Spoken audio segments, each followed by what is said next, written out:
Bonjour à tous. Donc, je suis Xavier Vitry, je travaille également à la DNS. Je vais demander aux intervenants de bien vouloir me rejoindre. Alors effectivement, c'est extrêmement intéressant. Là, nous, on va échanger en fait autour de comment encourager et partager le partage et l'exploitation des données de santé. Pendant très longtemps, on a eu essentiellement le SNDS et le PMSI, donc ou les ancêtres, on va dire, du SNDS et le PMSI, qui permettaient d'accéder à des données qui avaient une finalité plutôt médico-économique et de remboursement et qui permettaient par des proxys d'estimer la santé de la population. Et aujourd'hui, on voit qu'il y a une transformation majeure puisque les données de santé des patients, l'état de santé de la population commence à être, enfin en tout cas sera mieux connu à travers tous ces systèmes.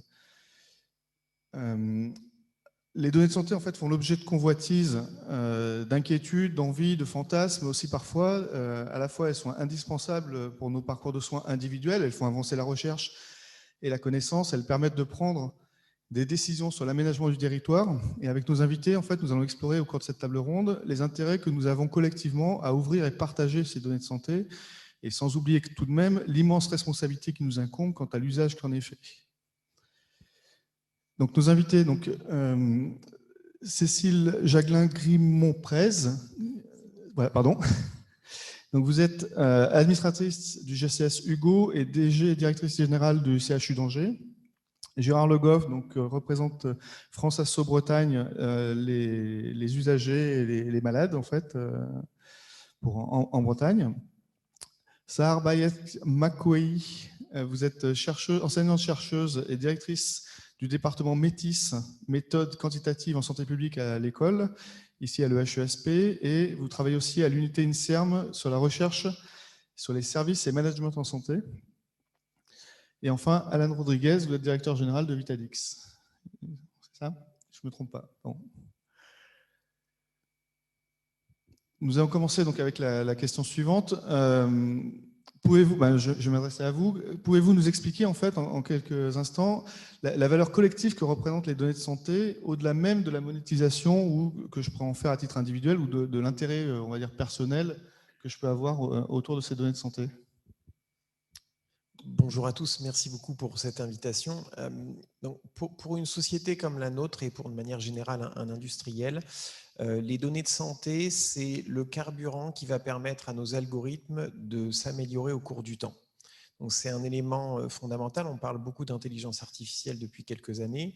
Et si vous voulez, il y a une corrélation très forte entre le volume et la qualité des données qu'on est capable d'alimenter un algorithme et les performances qu'il aura, et en particulier dans le domaine du diagnostic. Donc c'est une valeur qui est énorme, et la quantité de données qu'il faut réussir, si vous voulez, à intégrer est sans limite.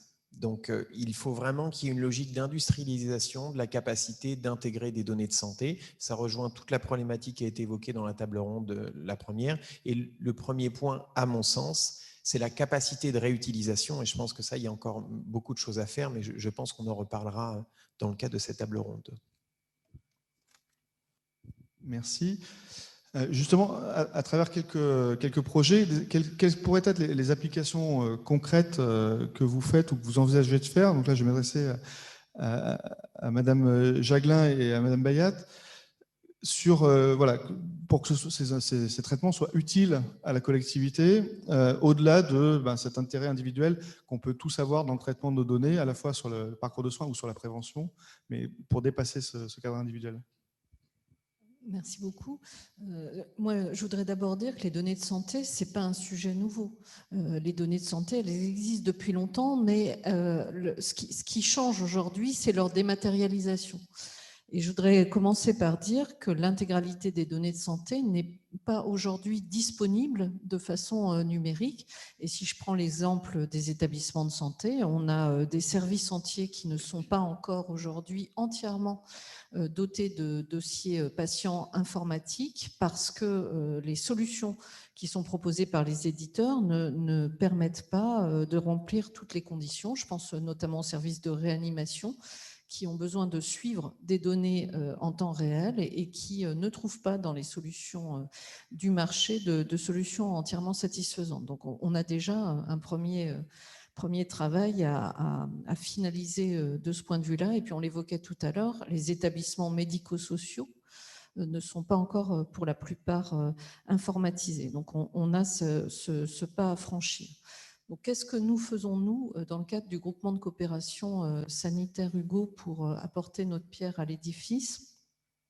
Nous faisons ce que nous faisons toujours dans Hugo, c'est-à-dire à la fois la recherche de mutualisation de moyens et de compétences rares, le fait de repérer un expert ou une équipe experte et faire avancer plus vite les 6 CHU, CHR de nos 3 régions, parce que notre périmètre, c'est Bretagne, Pays de la Loire, Centre-Val de Loire, pour faire progresser plus vite les autres équipes, et puis rechercher un phénomène de massification.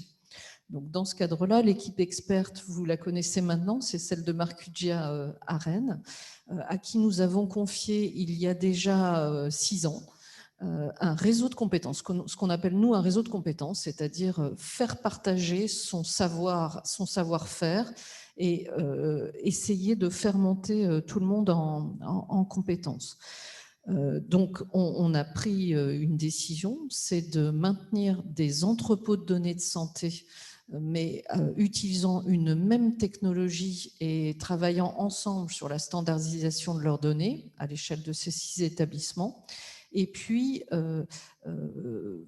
cofinancer ensemble des outils nous permettant de mieux savoir exploiter, aller chercher, standardiser, désiloter, je reprends les termes de la table ronde précédente, ces données pour participer à des projets communs.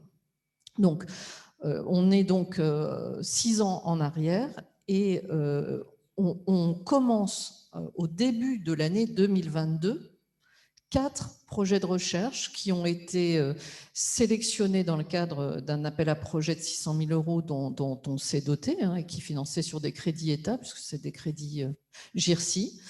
Et ces 4 projets, en fait, ils bénéficient de tout le travail préalable, indispensable qui a été conduit, et ce sont en fait nos preuves de concept, c'est-à-dire preuves de concept que notre technologie commune, elle fonctionne, que notre travail préalable de standardisation des données nous permet effectivement d'examiner, enfin d'exploiter plus exactement des données portant sur nos 5 millions de patients, puisque c'est ça notre échelle, et que toute la procédure d'information des patients, de recueil de leur consentement, les étapes réglementaires à franchir. Donc on s'est doté notamment d'un conseil scientifique et éthique, et je remercie beaucoup Monsieur Le Goff qui a accepté de participer à cette aventure avec nous en tant que représentant des patients. Mais on a aussi après le dialogue avec le niveau national, le CSR qui autorise ces projets de recherche sur données, et la CNIL qui autorise les modes d'exploitation de données nominatives que nous utilisons. Et donc, ces 4 projets, pour vous donner une illustration, il y en a un qui porte sur la prédiction des complications hépatiques dans la maladie dysmétabolique, plus communément appelée maladie du foie gras. Donc là, l'idée, en fait, c'est d'aller chercher dans toute la base historique des dossiers patients souffrant de cette pathologie des indicateurs qui vont pouvoir, sur la base d'algorithmes à construire évidemment, être prédicteurs pour des patients d'aujourd'hui et de demain de ces complications hépatiques, parce qu'on sait que cette maladie, elle ne bénéficie pas de traitement aujourd'hui, elle est de pronostic extrêmement défavorable, et donc plus rapidement on pourra détecter les patients chez qui cette maladie très commune va avoir une dégradation de mauvais pronostics, plus rapidement on pourra mettre en place des mesures de prévention. Autre projet, c'est d'identifier le nombre de patients dans la totalité de la population de nos patients hospitalisés à un moment donné, de patients porteurs d'une carence en vitamine D et des facteurs qui accompagnent cette carence. Donc là, on voit qu'on est sur un volume de patients, un volume de personnes en fait très important, et on va essayer de faire progresser la science pour essayer de trouver des liens de causalité entre cette carence sur la vitamine D et puis d'autres pathologies ou d'autres fragilités. On a un autre projet qui porte sur la variabilité glycémique dans la phase aiguë de l'insuffisance cardiaque. Donc là, on revient sur une population plus ciblée, mais un indicateur finalement qui nous concerne tous, la variabilité glycémique, et essayer de chercher des liens de cause à effet. Donc on est aussi sur finalement l'exploitation de toute une base historique de dossiers patients. Et puis enfin, on a un projet sur une modalité de diagnostic précoce de maladies rares à partir de données de génétique clinique et moléculaire.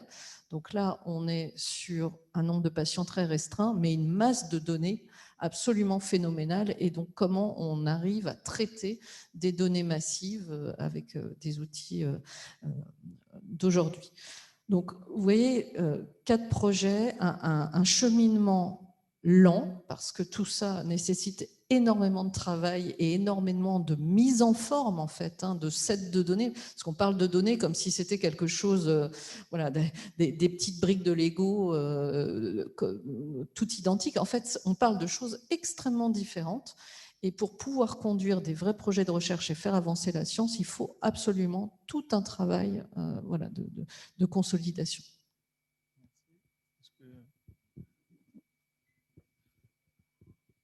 Alors, je vais essayer d'illustrer les exemples avec des exemples d'exploitation de données dans le cas des maladies rénales chroniques. J'effectue mes travaux de recherche sur la maladie rénale chronique et particulièrement sur le parcours de soins et l'accès aux soins des malades rénaux chroniques. Qu'est-ce que c'est la maladie rénale chronique? C'est une pathologie silencieuse et progressive. Au cours de la maladie, la fonction rénale diminue au fur et à mesure et la maladie progresse du stade 1 vers le stade 2, 3, 4 et enfin le stade 5. Au stade 5, il faut avoir recours au traitement de suppléance de la fonction rénale, l'hémodialyse, la dialyse péritonéale et ou la transplantation rénale. Donc, vous constatez que la maladie rénale chronique est un parcours. Et si on veut proposer la meilleure prise en charge possible à nos patients, il faut qu'on arrive à les suivre tout au long de leur parcours. Alors, comment faire? Heureusement, nous avons des données de santé disponibles en France. Tout d'abord, nous avons la base de données du SNDS qui contient des informations sur le recours aux soins, la consommation de soins des malades rénaux chroniques, quel que soit le stade de la maladie. Et nous avons cette chance de disposer d'un registre national, le registre RHIN, qui recueille des informations sur tous les patients traités par la dialyse et la greffe rénale. Ces informations sont des caractéristiques biocliniques, les modalités de prise en charge, l'inscription sur la liste d'attente de greffe rénale. Et ces données ne sont pas disponibles dans la base du SNDS. Donc, enchaînant les données du registre RHIN avec celles du SNDS, on peut par exemple étudier les disparités de l'accès à la greffe rénale en France. Ces disparités peuvent être territoriales, peuvent être liées au genre et peuvent être des inégalités sociales de l'accès à la greffe rénale. Et ces études sont essentielles pour les professionnels de santé, pour les ARS, qui peuvent s'appuyer sur les résultats afin de mettre en place des interventions ciblées dans un territoire donné ou pour une population spécifique pour améliorer l'accès à la greffe rénale en France. Ces études sont également très utiles et importantes pour des agences nationales telles que l'Agence de la biomédecine ou la Haute Autorité de santé pour établir des recommandations nationales, par exemple pour l'inscription des malades rénaux chroniques sur la liste d'attente de greffe rénale. Et je termine par un exemple d'exploitation des données de santé pour évaluer les nouveaux modes de financement des établissements. Depuis octobre 2019, un nouveau mode de financement des établissements de santé pour la prise en charge des malades rénaux chroniques a été mis en œuvre. Il s'agit du forfait maladie rénale chronique stade 4-5. Les établissements qui proposent une prise en charge coordonnée et pluriprofessionnelle composée de néphrologues, diététiciens, infirmiers de parcours, infirmiers de coordination, pour les patients au stade 4-5 bénéficient de ce financement forfait. La finalité de cette prise en charge coordonnée forfait est de ralentir la progression de la maladie vers le stade de suppléance. Par ailleurs, les établissements recueillent un certain nombre de données sur les patients inclus dans la prise en charge forfait. Ces données ne sont pas disponibles dans le SNDS, ne sont pas disponibles dans le registre RIN puisque le patient n'est pas arrivé au stade de suppléance. Et c'est en chaînant les données forfait avec celles du SNDS et ensuite avec celles du registre RIN et en exploitant cette base de données chaînée qu'on peut évaluer l'effet de la prise en charge coordonnée forfait sur la progression de la maladie rénale chronique vers le stade de suppléance. Merci. Je vois bien l'intérêt à travers vos exemples de ces données massives et de ces entrepôts de données, mais est-ce qu'on n'est pas non plus sur la porte ouverte à des usages, on va dire, pour le moins discutables, avec quand même des limites, en fait, ou des risques, en tout cas, et donc quelles limites ou nous pouvons nous imposer aussi dans des risques de dérive. Et du coup, Monsieur Le Goff, en tant que patient, on entend souvent voilà, des personnes qui sont inquiètes sur les usages, sur le détournement, sur le vol, enfin tout un tas de choses. Comment, en tant que représentant des usagers, des patients, malades, citoyens, vous percevez en fait ces questions-là entre l'intérêt, enfin le bénéfice-risque de ces questions? Je vous remercie de votre invitation. Alors, j'ai écouté avec intérêt les intervenants précédents, les deux tables. Ce que je peux dire, c'est que lors des échanges au sein des associations, la sécurité des systèmes informatiques et les risques de vol de données ressortent immanquablement des discussions et des préoccupations des participants. Mais expliquer les bienfaits de l'exploitation des données, à mon sens, permet de recentrer le débat et de prendre conscience des enjeux en cause, bien entendu, sans pour autant minimiser les risques, parfois grossis par la presse, mais néanmoins bien réels. Ce qui est certain, c'est que l'exploitation des données de santé va accélérer le numérique en santé, nous en sommes tous conscients, et favoriser la recherche dont les bénéfices doivent être pour tous sans exception. C'est un point sur lequel nous resterons vigilants. Ainsi, le numérique doit rester un outil, non une finalité. Et sous cet angle, doit-on parler de limites ou de règles minimum à respecter? Améliorer le soin doit toujours demeurer le fil rouge, et tant mieux si des économies sont réalisées, mais elles ne doivent pas être le but recherché a priori. Les principes d'autonomie, de bienfaisance, de non-malfaisance et de justice défendus dans nos associations, que vous connaissez bien aussi, doivent rester présents à l'esprit et ne pas être de 20 mots, et le numérique ne doit pas effacer tout ça. Le titre de cette table ronde, comment encourager le partage et l'exploitation des données de santé?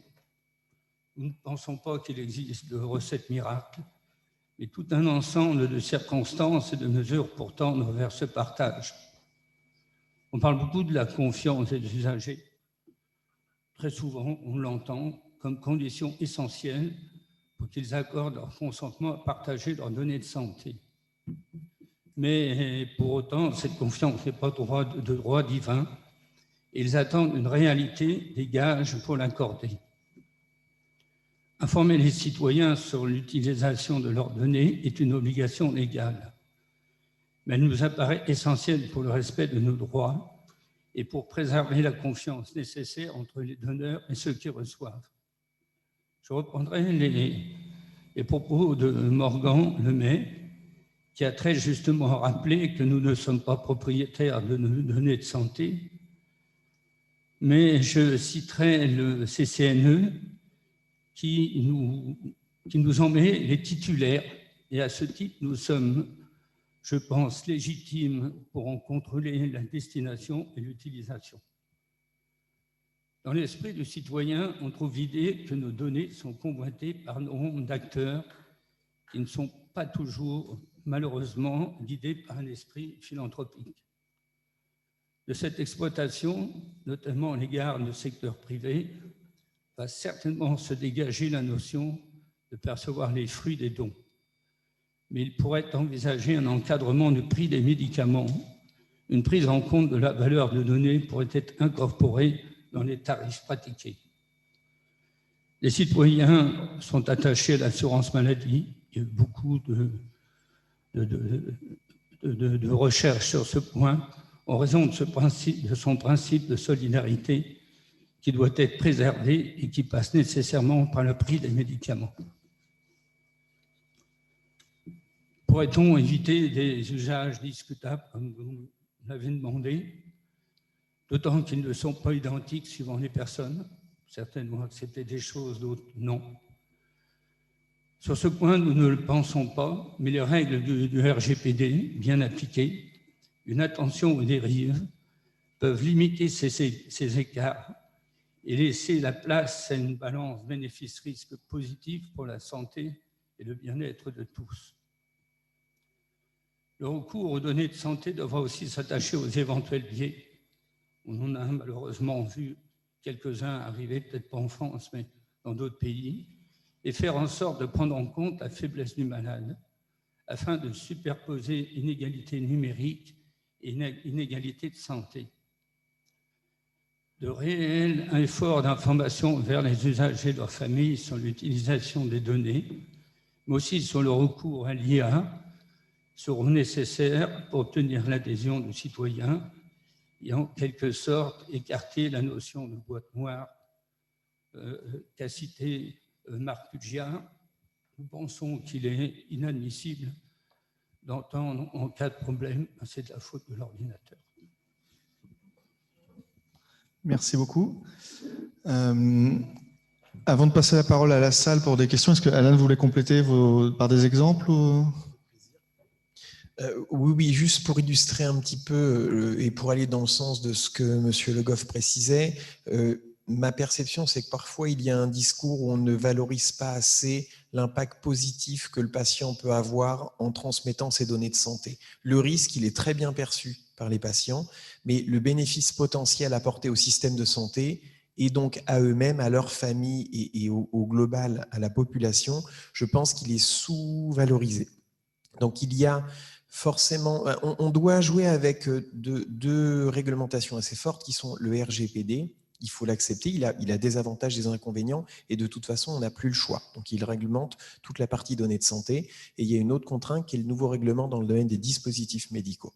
On doit accepter ces contraintes-là, et à partir de là, il faut industrialiser les processus qui nous permettent à la fois d'être en conformité avec la réglementation et de maximiser l'accès aux données de santé. Pour être très concret, moi, j'ai déjà eu des échanges avec plusieurs établissements de santé ou des biobanques qui me disent « Nous avons 1000 échantillons d'urine disponibles, mais pour pouvoir vous les transférer, il va falloir qu'on recontacte les 1000 patients. » Quand moi, on me dit ça, je sais que ce partenaire-là ne va pas être un partenaire. Parce que le coût associé au fait de rappeler l'intégralité des patients dont on n'a plus l'email, plus le numéro de téléphone, fait que le coût d'accès en fait, à ces échantillons d'urine deviennent rédhibitoires pour travailler avec eux.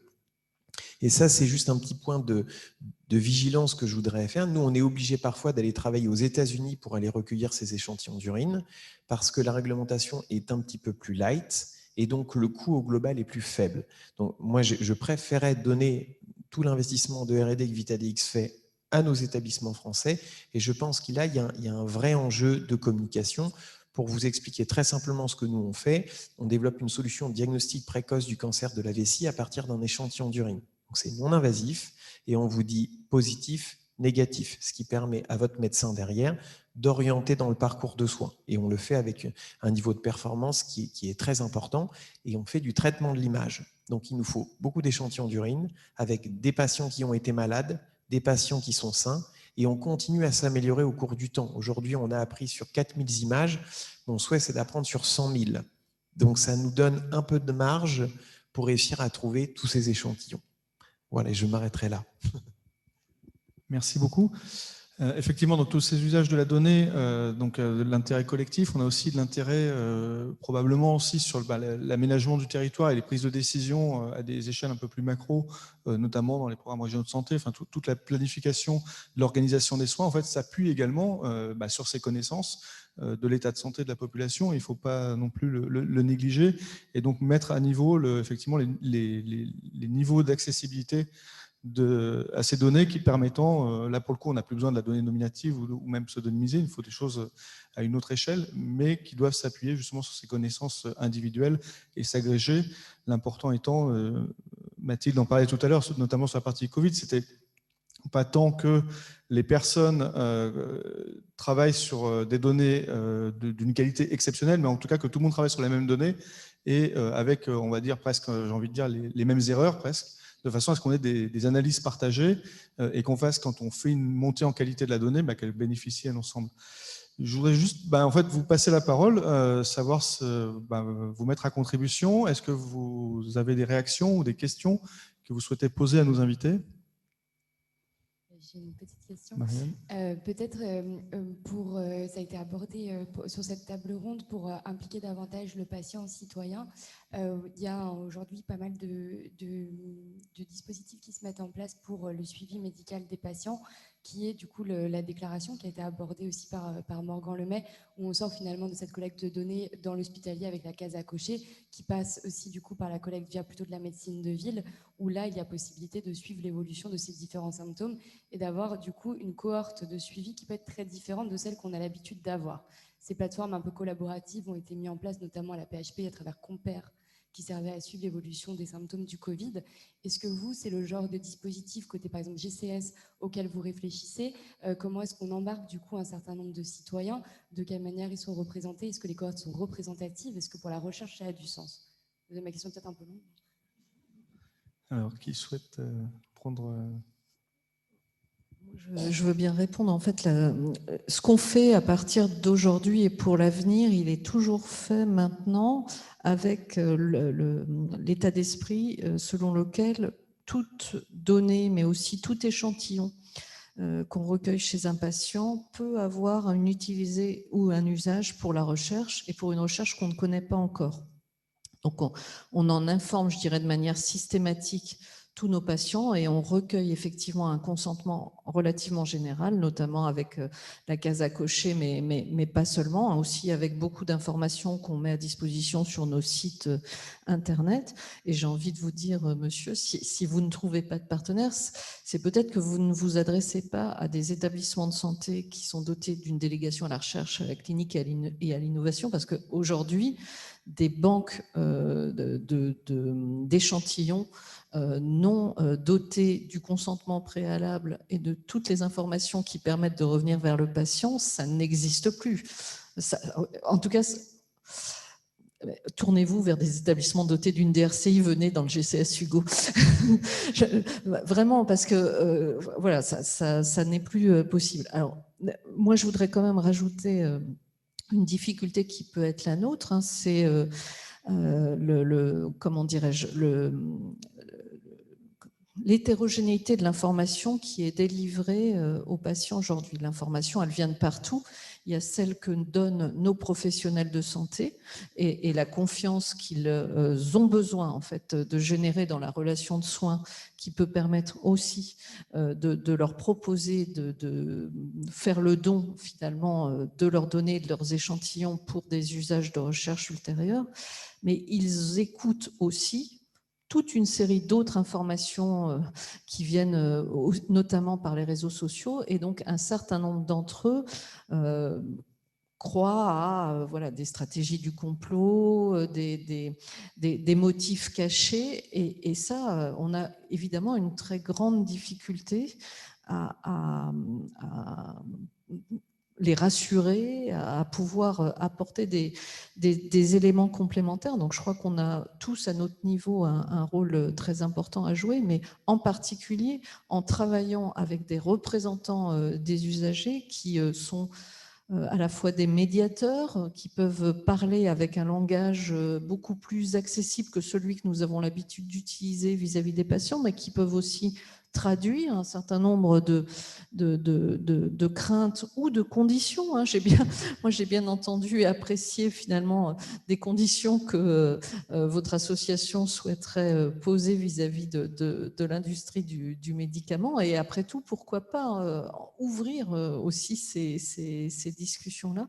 Mais on a aussi besoin comment dirais-je, d'information et de communication structurée au niveau national et de manière voilà, très, très simple, hein, aussi en travaillant sur une communication accessible à tous et qui essaye de lutter contre les fake news et la stratégie du complot, hein, qui fait partie aussi quand même des inquiétudes qu'on peut avoir. Et puis peut-être, si vous me le permettez, la place des patients est importante, la place des professionnels aussi. Nos professionnels de santé en établissement, en ville, ils entendent depuis plusieurs années le fait que, effectivement, ils ne sont pas, eux non plus, propriétaires des données. C'est tout à fait vrai et ils en sont conscients. Et en même temps, ils sont persuadés, et nous avec eux, qu'ils apportent une valeur ajoutée particulière aux données qui vont être exploitées par d'autres, industriels ou académiques. Et donc, ce qu'ils demandent, c'est que cette valeur ajoutée, elle soit reconnue et valorisée. Et ils ont un petit déficit de confiance actuellement parce qu'en fait, on leur dit donnez les données et puis on va travailler ensemble sur le modèle de valorisation. Et donc là, voilà, on a peut-être un travail urgent à faire ensemble pour que voilà, cette confiance, elle soit rétablie et qu'on essaye de casser un peu les freins qui sont rencontrés actuellement. Donc nous, on a fait ce travail à l'intérieur du GCS Hugo. Donc, on a monté pour notre propre exemple, hein, ça ne se veut pas un modèle national, mais pour notre propre exemple, on a travaillé sur un modèle de valorisation des données. Donc, aujourd'hui, si un laboratoire pharmaceutique veut accéder aux données d'Hugo et qu'on est capable de répondre, on a un modèle économique à proposer. Et puis, bien sûr, on l'adaptera en fonction des réflexions nationales quand elles seront abouties sur ce sujet. Merci. Monsieur Le Goff, vous voulez compléter quelque chose sur l'implication des patients dès le... Oui, on connaît très bien ce souci un petit peu de dispersion des idées sur les données de santé. C'est pas que sur les données de santé, sur beaucoup de choses.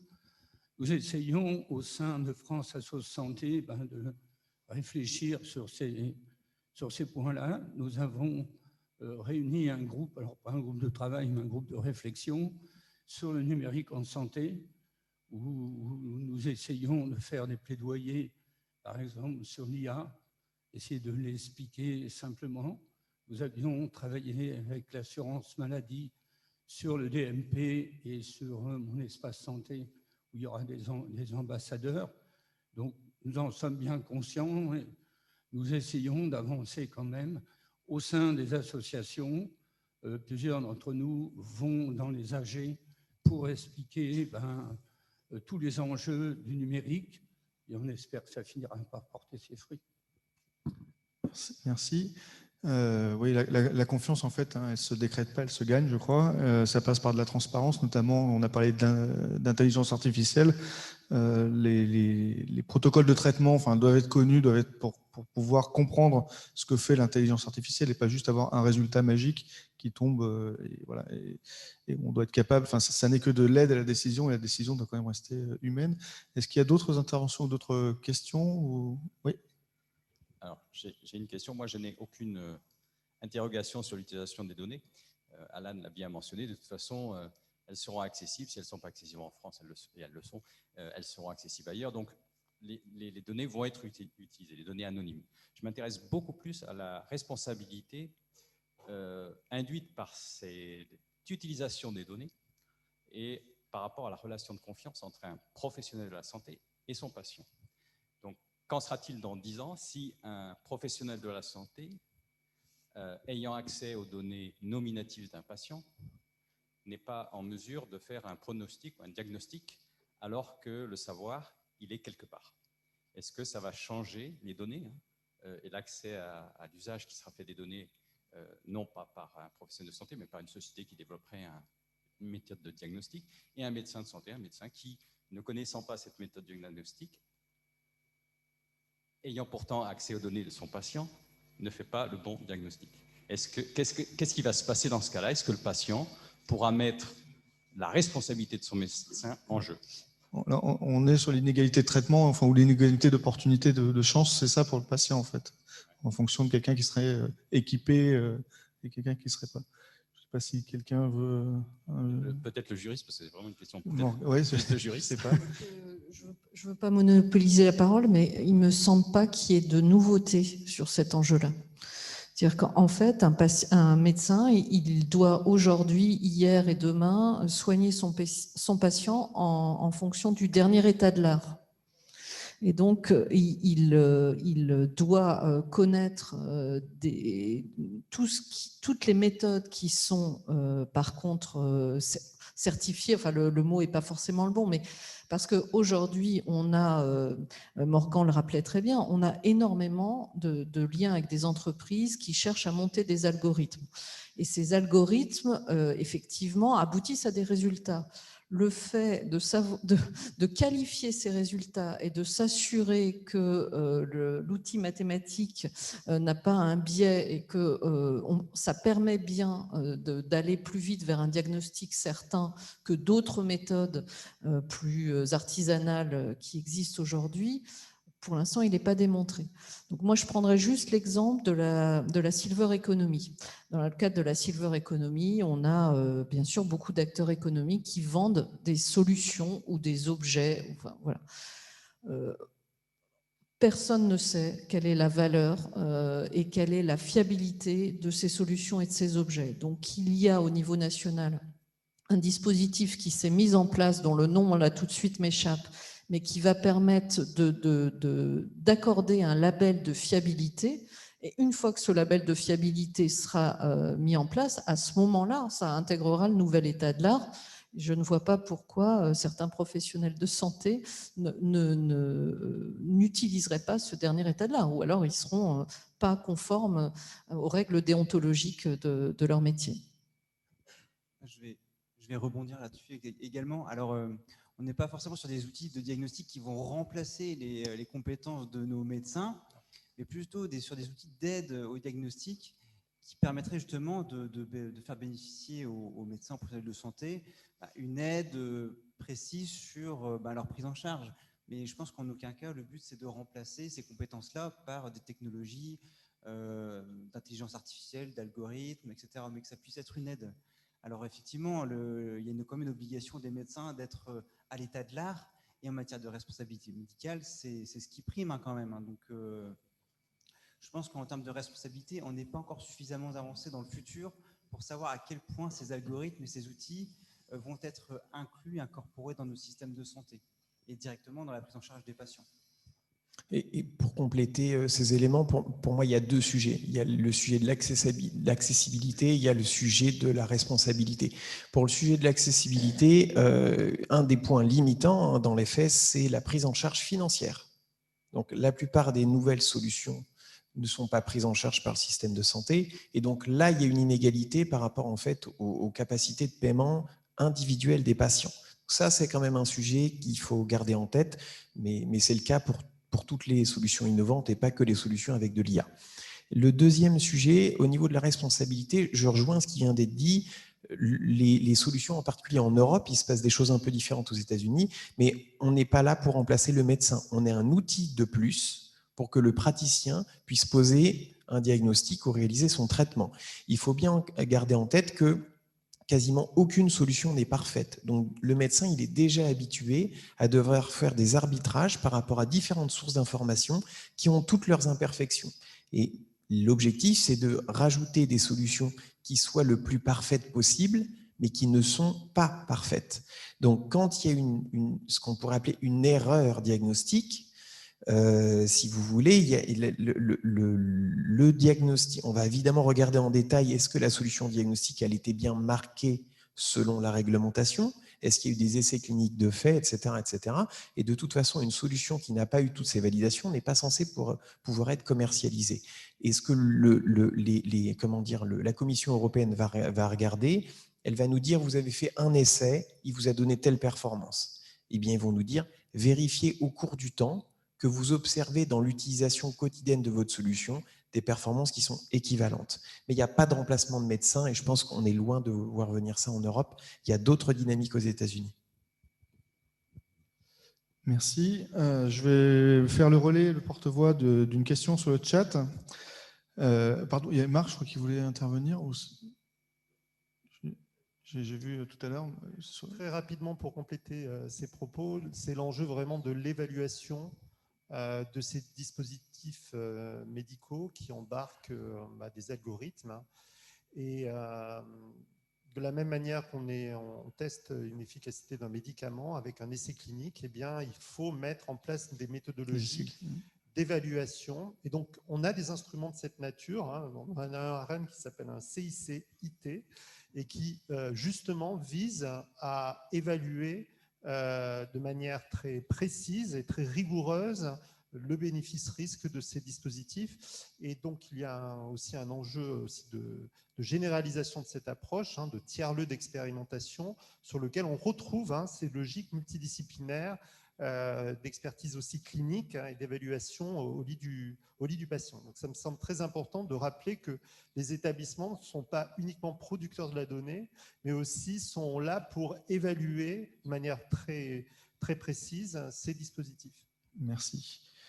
Alors, je vais me faire le relais, donc le porte-voix d'une question sur le chat. Beaucoup de bases de données sont construites par des laboratoires de recherche publics et grâce à des financements publics, ANR, FEDER, PHRC, etc.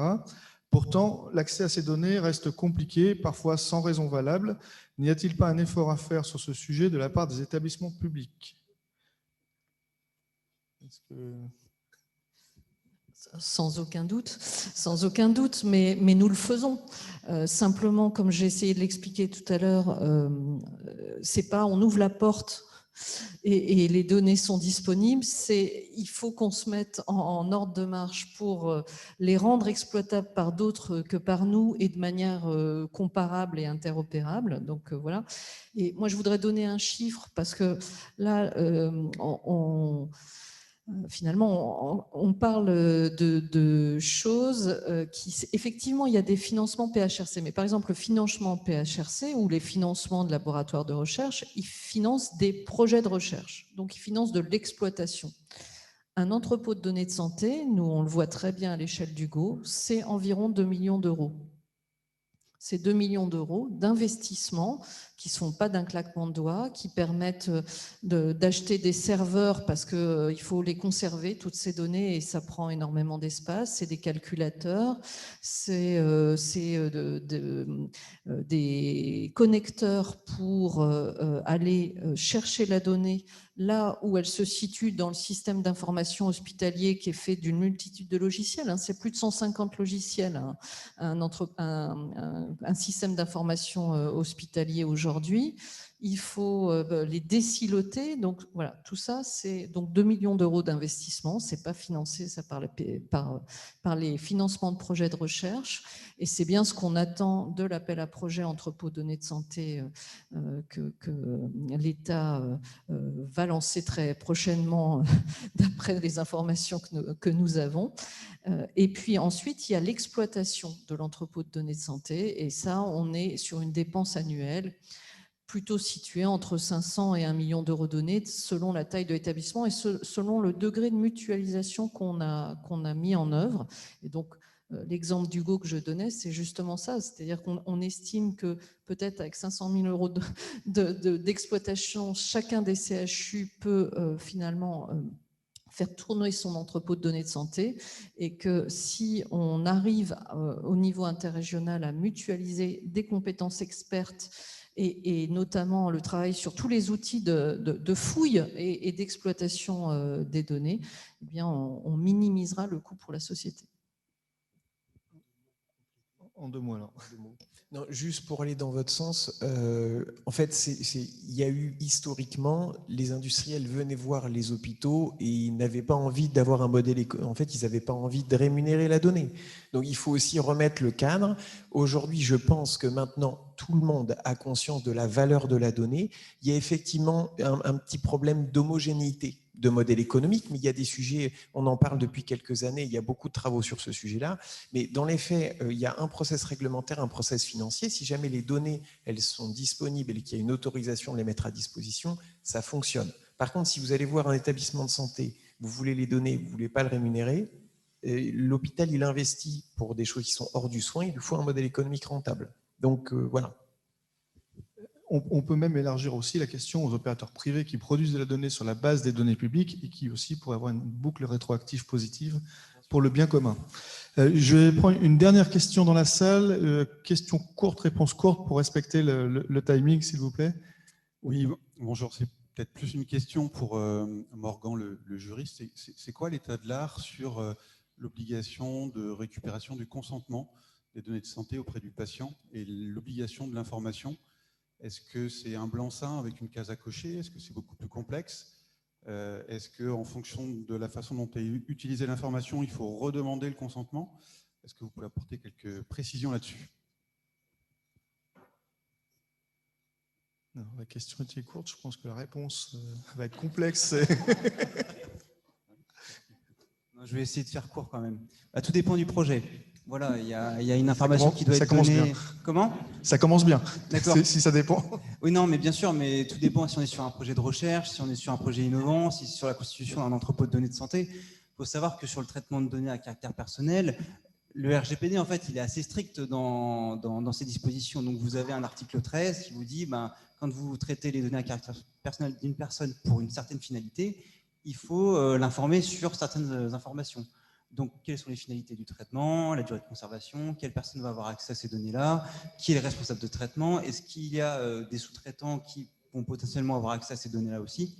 Donc, la case à cocher, en fait, c'est un opt-in. Ça veut dire que ça montre, que la personne a accepté l'information, l'a lue et l'a accepté. C'est ce qu'on retrouve dans les conditions générales, quand vous déroulez les formulaires auprès de votre mutuelle, de votre assurance, etc. Donc, c'est un système qui permet de prouver le consentement, comme un opt-in, mais il faut que l'information associée, elle soit finalement en conformité avec la réglementation actuelle. C'est surtout ça, en fait, pour moi, la réponse que je peux donner.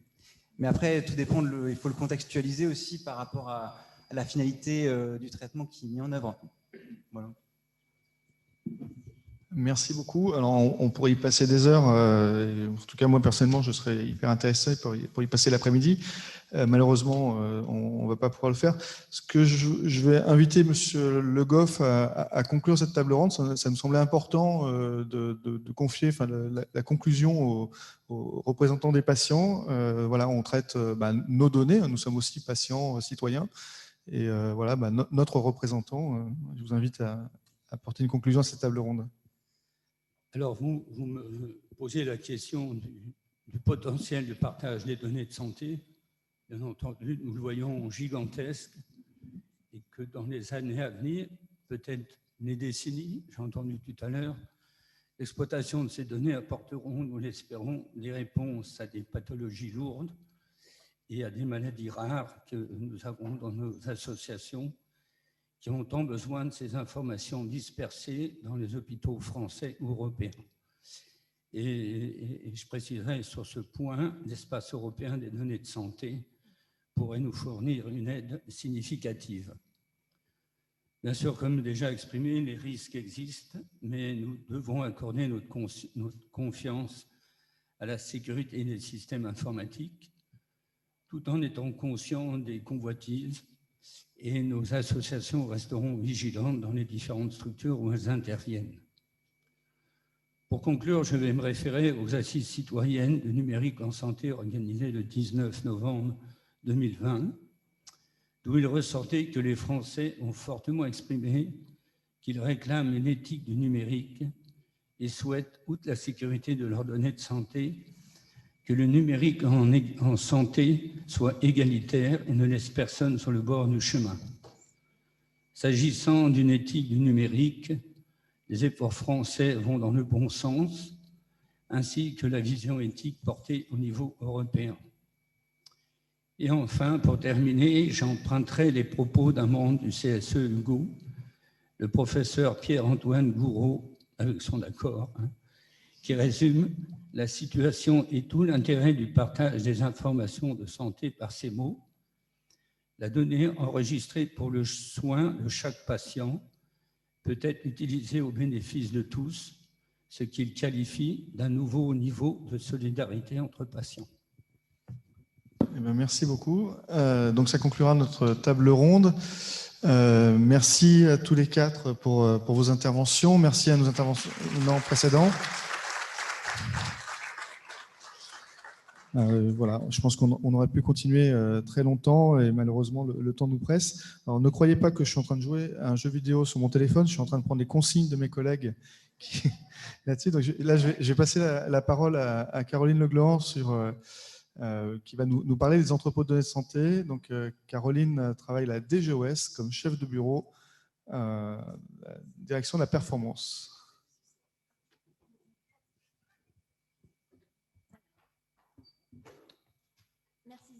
Merci Xavier. Bonjour à tous. Donc, je suis chef du bureau système d'information des acteurs de l'offre de soins à la DGOS et j'ai le plaisir d'être avec vous aujourd'hui pour notamment vous partager en fait les contours d'une vision un peu synthétique, l'appel à projet qui est en cours en fait de finalisation au niveau interministériel, c'est portage ministère, mais comme le précisé David Senati en introduction par vidéo, c'est un portage aussi interministériel.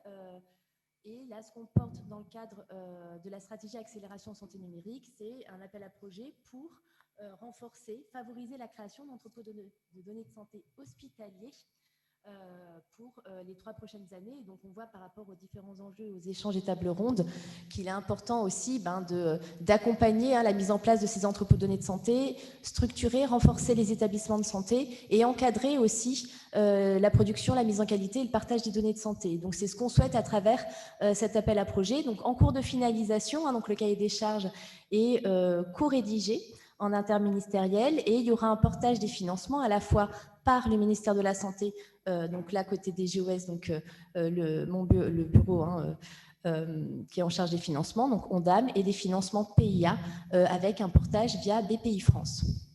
Donc l'objectif, la démarche d'accompagnement qui sera lancée vraiment très très prochainement, c'est bien d'abord répondre aux enjeux de souveraineté nationale autour de la constitution de bases de données de santé de qualité en France et qu'on ait vraiment la capacité de les collecter, les mettre en qualité, les partager à des fins de recherche et d'innovation, on a pu en parler, et puis d'une meilleure prise en charge bien sûr de l'ensemble de nos citoyens.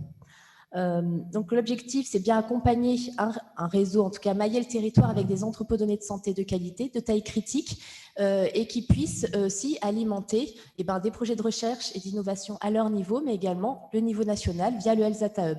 C'est vraiment ce maillage-là qu'on souhaite co-construire avec les financements, donc une enveloppe de 50 millions d'euros sur les 3 prochaines années. Donc, en détail, c'est ce que je vous disais, avoir constitué un maillage territorial d'entrepôts de données de santé de taille critique, avec un niveau local, ça peut être aussi un niveau régional, comme le montre l'expérience du GCS Hugo. Donc, ils ont mis du temps, mais voilà, on va vraiment aussi favoriser ce type de mutualisation. Donc, c'est vraiment très important. Au-delà de la partie technique, donc, on voit bien qu'il y a une question de compétences RH, de compétences rares, de multidisciplinarité. Et ça, vraiment, le niveau mutualisé peut être vraiment un facteur de réussite par rapport à une dispersion aussi des moyens et des compétences. Donc, c'est ce qu'on souhaite aussi favoriser à travers cet appel à projet. Ce qu'on met aussi en place via cet appel à projet, c'est vraiment aussi que les projets soient conduits par l'usage et par des projets de recherche et d'innovation. Donc là aussi, ça sera inscrit dans notre cahier des charges, c'est-à-dire que pour être candidat, lauréat à cet appel à projet, il faudra avoir un projet de constitution d'un entrepôt de données de santé, seul ou à plusieurs, avec aussi une taille critique nécessaire, mais aussi déjà associer des projets de recherche et d'innovation, d'avoir une orientation usage dès le début.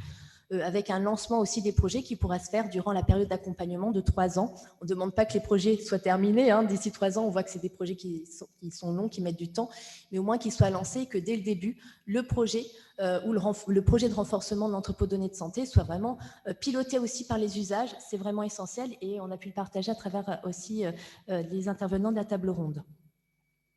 Et donc, in fine, c'est bien aussi avoir ce maillage-là, permettre à l'ensemble des acteurs d'avoir un intérêt à mettre en qualité, à collecter, mettre en qualité et partager les données. Et donc là, ça va passer via, bien sûr, des financements, puisqu'on va accompagner, mais aussi un travail de co-construction, de partage qu'on souhaite mettre en place sous pilotage du Health Data Hub, avec l'ensemble des entrepôts lauréats, pour partager une doctrine commune en termes de gouvernance, de modèle économique, d'interopérabilité. Et vraiment, c'est important aussi qu'il y ait ce travail de co-construction et partager une doctrine autour des données de santé et de la constitution de ces entrepôts, et du bon partage aussi des données associées.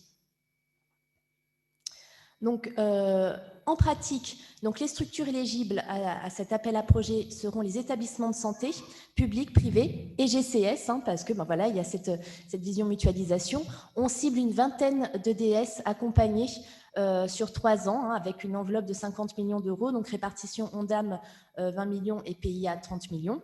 On a un jeu de taille critique et de mutualisation, comme je vous le disais. Ça ne sera pas un critère d'inéligibilité, cette mutualisation, mais ça sera très, très favorisé et valorisé dans l'instruction des dossiers. Il y a bien sûr les EDS, les entrepôts de données de santé hospitaliers déjà formalisés, déjà en place, seront bien sûr éligibles pour être renforcés, et les projets de création aussi. Donc il y aura ces 2 types de projets de maturité d'EDS, bien sûr, qui seront éligibles à cet appel à projet.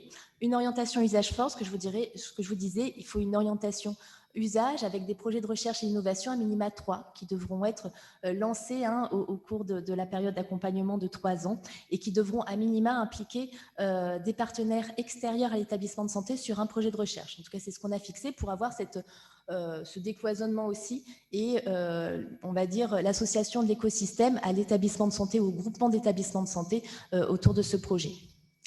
Et un enjeu de partage en cible et de passage à l'échelle, donc là aussi, et ça sera fait progressivement avec ce travail de co-construction autour d'une doctrine commune, le travail avec le Health Data Hub, c'est ce qu'on souhaite porter à travers cet accompagnement. La mise en œuvre, donc nous sommes en pilotage côté ministère de la Santé, on travaille étroitement avec l'adresse, l'ADNS bien sûr, le Health Data Hub, qui sera en appui et en partenaire pour accompagner dans la durée les projets sélectionnés, et BPI France, qui est l'opérateur national sur la partie PIA.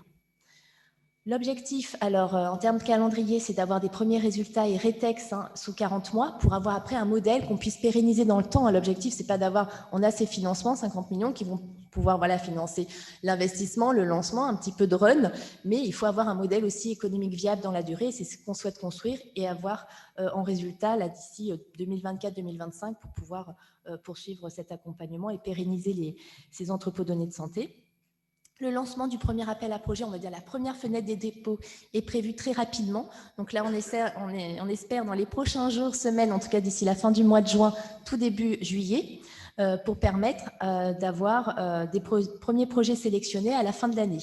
Donc, en résumé, il y aura un lancement, donc une ouverture de la première fenêtre de dépôt dès cet été, et il y aura 2 autres fenêtres de dépôt des dossiers en 2023, fin mars et fin août. Donc en tout, il y aura 1 an pour déposer son dossier et éventuellement être lauréat et bénéficier de financement. Ça permet de répondre à une demande et d'une dynamique qui est vraiment mise en place là très rapidement, donc pouvoir sélectionner une première série de projets dès cette fin d'année et permettre à d'autres projets de monter en maturité et donc de pouvoir candidater à la fenêtre soit du 31 mars 2023, soit du 31 août 2023. Et voilà, et donc on espère très rapidement vous informer de la publication officielle du cahier des charges, et il y aura jusqu'au mois d'octobre pour répondre.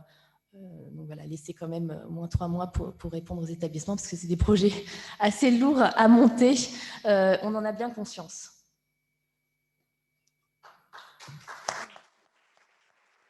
Merci. Merci beaucoup. Merci. Voilà, bon, vous aurez le temps, si vous pouvez déposer vos dossiers pour lundi matin, ça sera très bien. Prenez votre temps. Merci à tous. Il va nous rester donc à conclure cette table ronde et cette matinée. Un grand merci à l'EHESP pour l'accueil. Un grand merci aux organisateurs et toutes les personnes qui se sont mobilisées. Alors, je ne vais pas les citer parce que, évidemment, je vais en oublier, je vais en vexer. Donc, vous vous reconnaîtrez. Merci à tous. Voilà, à la fois pour la régie, la technique, pour les personnes qui sont à distance. D'ailleurs, je ne sais pas si je suis dans le champ de la caméra, c'est bon. Merci à vous de vous être déplacés, à vous de vous être connectés. Cet après-midi, en fait, la délégation continue sa mobilisation. On va se partager en 2 groupes. On va aller d'une part à la rencontre de l'écosystème, voilà, pour une partie d'entre nous, et une autre partie du groupe va se déporter au CHU qui nous accueille pour nous montrer en fait justement l'application numérique dans les usages dans une opération, je crois, voilà, auprès d'un patient. Donc merci à vous tous pour votre mobilisation, et puis écoutez, je vous souhaite à tous et toutes une très belle journée et une très belle fin de semaine. Merci.